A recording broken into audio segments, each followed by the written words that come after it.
इस वीडियो में हम बात करेगा जो पूरा GLP-1 ड्रग का मार्केट है इंडिया में, क्योंकि उसका पेटेंट खत्म हो गया है इंडिया में, कनाडा में, साउथ अमेरिका में, और कि वही जेनरिक मेडिसिन बनाना और फिर वहाँ से पैसे कमाना।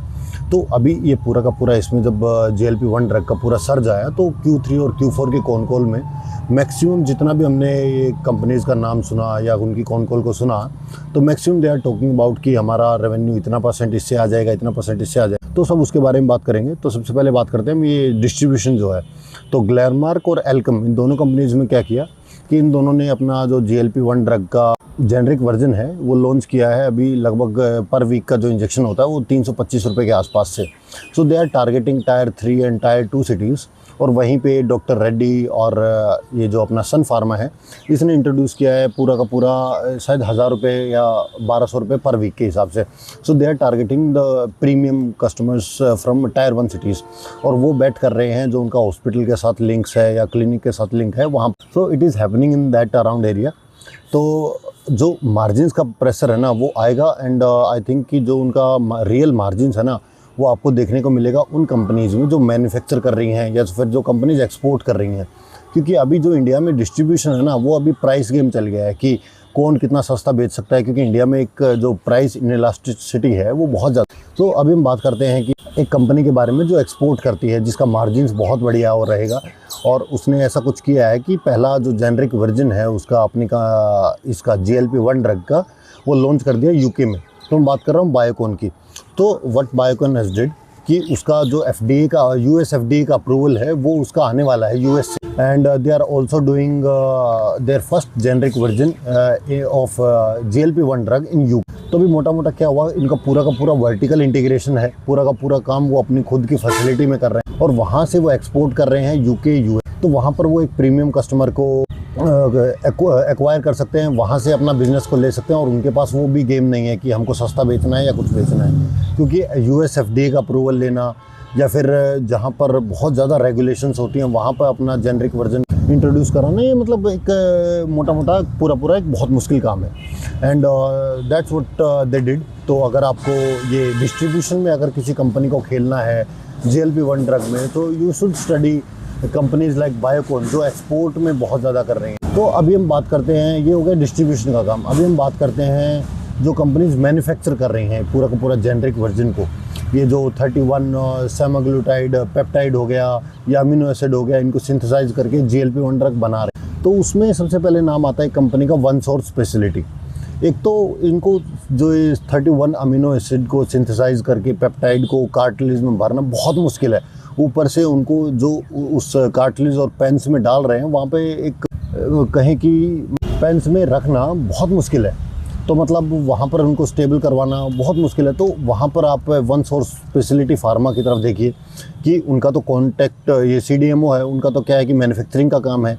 ऊपर से उनका कॉन कॉल में उन्होंने बोला कि देयर आर ओनली 3 और 4 फैसिलिटीज़ इन इंडिया जो ये काम कर सकती हैं, और उसमें से सबसे बड़ा फैसिलिटी हमारा। And what they are doing is they are doing a capex of 800 crore. तो अभी उन्होंने 800 करोड़ में अब जो उनका अभी फ़िलहाल का फैसिलिटी है, उनका फ़िलहाल का फैसिलिटी में उनका 40 मिलियन का कार्टिलेज बनाने का है और 28 मिलियन प्री फिल्ड जो सिरिंजेस होती हैं वो बनाने का फैसिलिटी में उनका पास अभी कैपेसिटी है।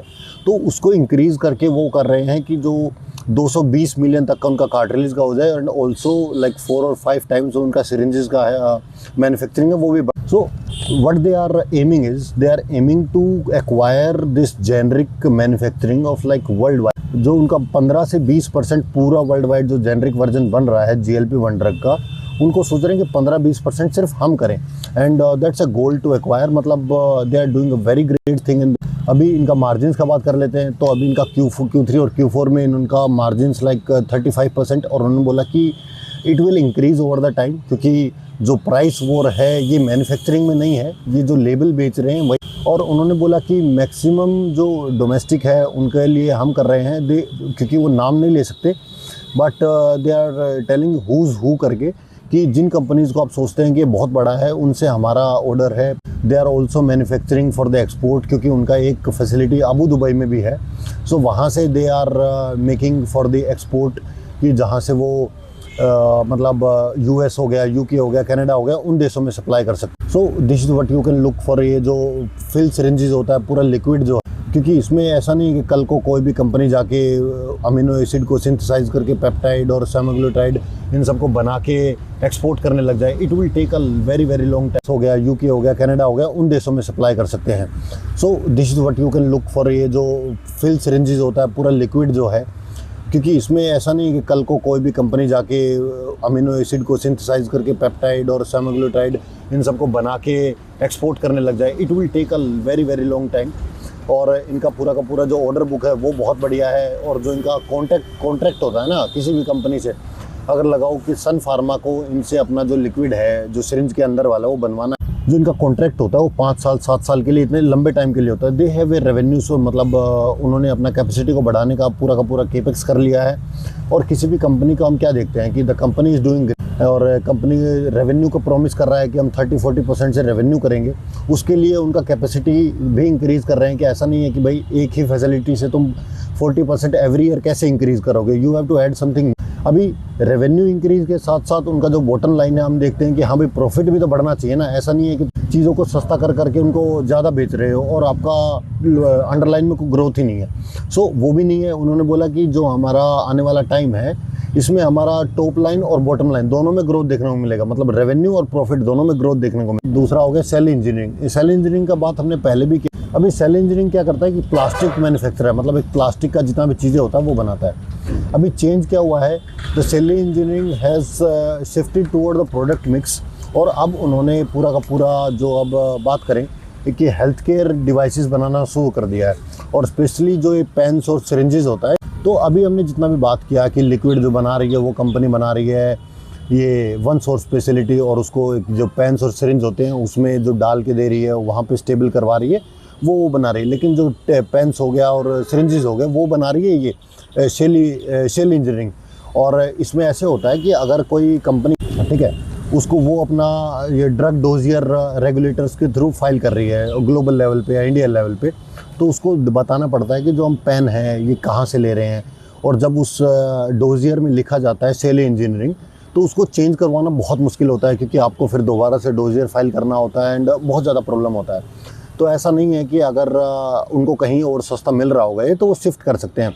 वो शिफ्ट करना उनको बहुत मुश्किल पड़ेगा, क्योंकि डोजियर फिर से फाइल करना, पूरा डॉक्यूमेंटेशन चेंज करना, इट्स अ वेरी वेरी हैसलफुल। अभी ऊपर से क्या है कि इनका जो पूरा का पूरा फैसिलिटी है, जो हमने बात किया one source speciality, cell engineering भी सेम कर रहा है। जो अपना स्पेशलिटी है इनका बनाने का, और उसको इंक्रीज़ कर रहा है लाइक 3 और 4 टाइम्स कर रहा है। क्योंकि आने वाले टाइम में जितना भी इंडियन कंपनीज़ है सब उनसे कार्टिलेज और सिरिंज ले रहा है। बाकी जो बाहर का कंपनीज़ है उनसे बहुत सस्ता दे रहा है उनको इंडिया। प्लस उनका ग्लोबल लेवल का जो फैसिलिटी है उसका मतलब अभी से नहीं कर रहे हैं वो, पहले जो प्लास्टिक हो गया, ये वालमार्ट हो गया, इनके लिए भी बहुत कुछ काम कर चुके हैं वो। So they have a reputation outside also. और इनका अभी जो शायद 4400 करोड़ का ऑर्डर बुक भी है ये पेन का ऑलरेडी, जो उनको नेक्स्ट 4 साल में कंप्लीट करना है। तो ऐसा नहीं है कि उनका अभी ऑर्डर आएगा तब वो जाएंगे, तो वो नई फैसिलिटी बना रहे हैं। जैसे नई फैसिलिटी बन रही है, उनका जो आने वाला टाइम है, आने वाले टाइम में जो उनको ऑर्डर मिलेगा उसके लिए उनका पूरा का पूरा तैयारी हो गया है। प्लस जो उनका करंट का ऑर्डर बुक है 44,000 करोड़ का, तो वो भी 4400 करोड़ का एक्चुअली, तो 4400 करोड़ का उसका भी एक पाइपलाइन में बन गया है। और इनका शायद FY25 में जो ये पूरा हेल्थ केयर डिवाइस बना रहे हैं, छोटा छोटा सिरिंज या पेन्स का, तो ये FY25 में था। उनका टोटल रेवेन्यू का 20% के आसपास। FY26 ख़त्म होते होते दैट सेगमेंट ग्रू बाय 140 और 130%, तो वहाँ से इनका लगभग 40% हो गया है टोटल रेवेन्यू का। अभी 40% हो गया। सो उन्होंने कॉन कॉल में ये भी बताया कि आने वाला टाइम में it will grow north of 50%।